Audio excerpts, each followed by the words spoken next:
they obviously need to conceal the truth, and all we have to do is spread that awareness, spread that truth.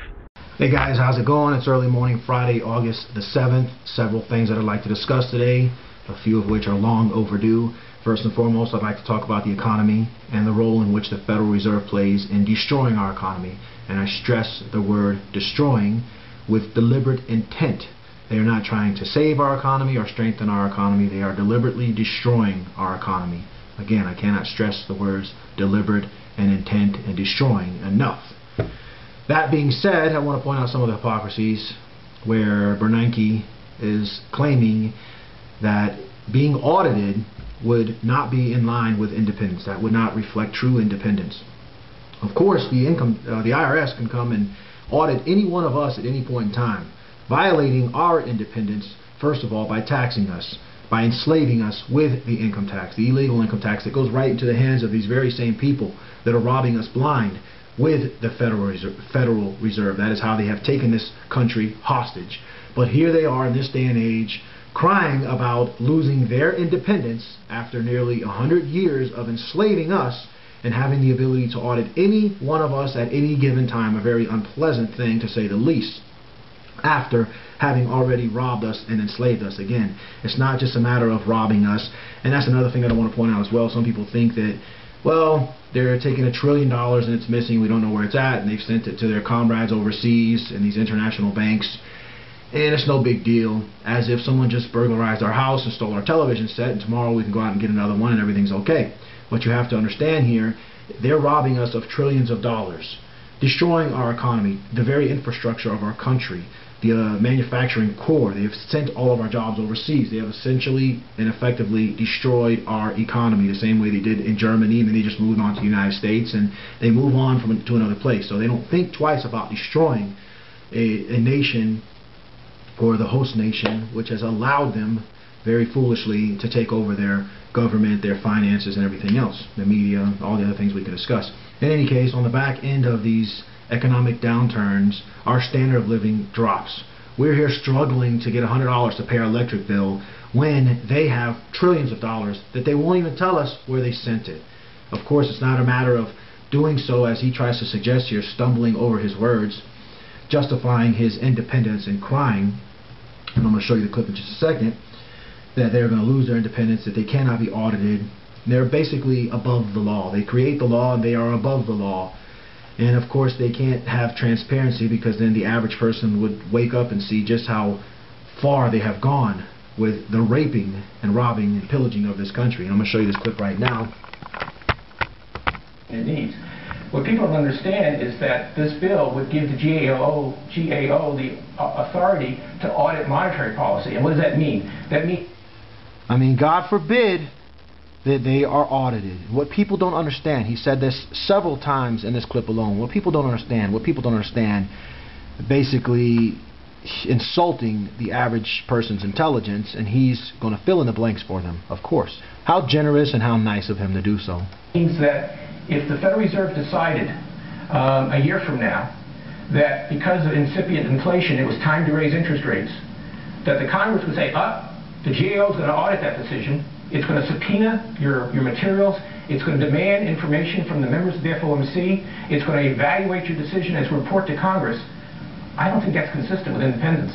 I mean, how dare any of us ever even think to question the Federal Reserve, to ask them to open their books to us, to hold them accountable, to question their decisions. These are things that he's saying right here to an audience as if he's convincing them, and he probably is convincing many of them, that that would somehow be a danger, a threat to national security, if we were to actually hold them accountable for what they are doing, not only to our money, our worthless money, but to our economy and ultimately our lives. This affects our lives in a very adverse manner. We are going to lose not only our freedoms, and we can get into that another point in time, but our spending power. So again, while we're here struggling to make ends meet, they are sending trillions of dollars to their comrades, to their partners in crime, essentially, and we don't have the right to open the books. We don't have the right to question them, even after the fact, even after they have already destroyed our economy. Of course, the book should have been opened all along. Full disclosure. at least to Congress, as that's what he's trying to hide it from, essentially. But in the very least, and why, and let me get into that as well. Many people in Congress are on the take, right? They will play ball. But then you have some people who probably will not. I could say Ron Paul and a few others. Again, I don't know these people personally. I don't know what their angle is and how far they're going to go. They might turn at the last minute as well. We don't know. But we can assume that there are some people in Congress that would stand up and scream from the rooftops, and it wouldn't be in the Federal Reserve's best interest, as he's admitting, to have this disclosure and these audits taking place. And I'm going to show you a video right now where he does not know where $500 billion went. Of course, he's lying here. In the very least, let's just assume he's telling the truth, that he does not know where $500 billion went. That only gives that much more reason why they need to be audited. They're not being responsible, to say the least. But I would guess that he knows exactly where this went, and he's just not going to disclose this. That's why they don't want to be audited, because they're up to no good. They don't want people knowing where they're sending this money. So anyways, this is that clip. Repaying us. So who got the money? To financial institutions in Europe and other countries. Which ones? I don't know. $500 billion and you don't know who got the money? You see, $500 billion, and he does not know, according to him, his own words, who got that money. I mean, $500 billion that he claims he does not know where it went, that he stole, that the Federal Reserve stole from taxpayers, that they forced out of us, that they will throw in prison if you do not pay your taxes. They will audit you, and if they find that you have not fully disclosed your income and paid your taxes, they will throw you in prison. That's the standard that they hold every last American to, as they rob us, as they enslave us. Yet they don't want to be held responsible at all for what they do with this money that they rob us blindly of. If you can't see the problem in this, then I don't know what to tell you. But obviously, when they are sitting here admitting that they don't know where $500 billion went, and again, I have to say this again, they know exactly where that money went. But let's just assume, best case scenario for them, best case for them, that they don't know where it went. Well, then that's all the more reason that we need to hold them accountable, that we need to audit them and find out exactly what they're doing with the money that they steal from us, that they rob from us, that they pretty much hold us at gunpoint and take from us. That's why I call it a robbery. They are threatening us with incarceration, with our freedom, with taking our freedom away from us if we do not pay them this exorbitant, this ridiculous amount of money, 1/3 of our income, to maintain their Federal Reserve, to pay the interest on money that they have no business charging us in the first place, and then to send money like this to the banks overseas, to international bankers, essentially the diaspora, Jews, whether they're in Israel, wherever they're at. It's going to Jewish people, no doubt about that.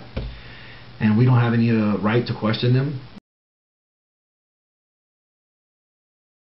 I mean, I don't know about you guys, but as my standard of living goes down, as I'm no longer afforded the ability to provide my children with things that I would like to provide them with, knowing that these people have stolen trillions of dollars from us, trillions, literally trillions of dollars over the decades, and even if you just talk about it in the past year, it's still trillions. It's a call to arms.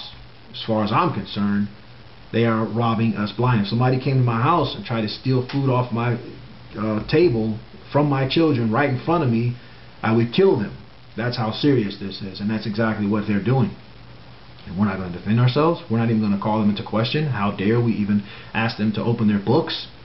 That's the nerve that these people have. That's how much nerve they have.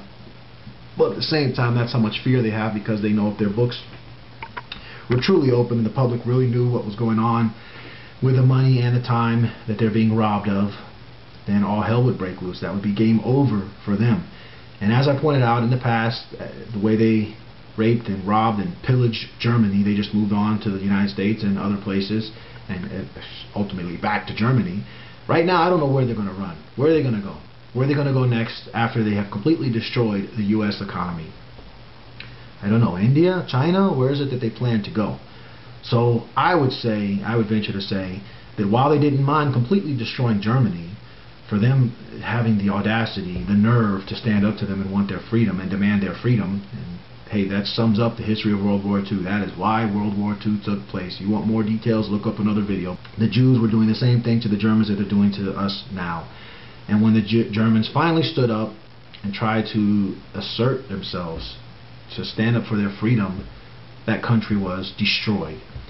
Now again, I don't think it's in their best interest at this point in time to destroy the United States, completely destroy the United States overnight. I think this is a process that they're doing slowly, all the while taking another $1 trillion.